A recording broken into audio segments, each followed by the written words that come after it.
আমাদের ষড় ঋতুর বাংলাদেশে বিভিন্ন সময়ে বিভিন্ন ফল পাওয়া যায়।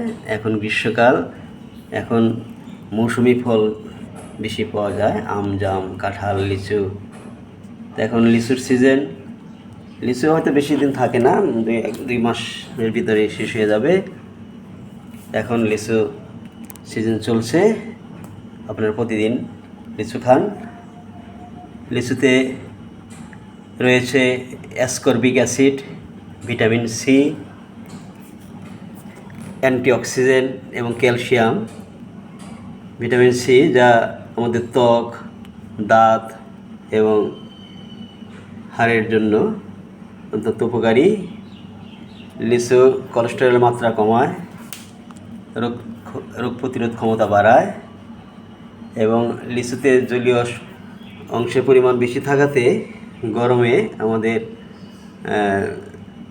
পানি স্বল্পতা দূর করে, জলীয় অংশের ভিতরে আছে। তো নিয়মিত লিচু খান, সুস্থ থাকুন এবং রোগ প্রতিরোধ ক্ষমতা বাড়ান। তবে যাদের ডায়াবেটিস আছে তাদের লিচু একটু কম খাওয়াই ভালো।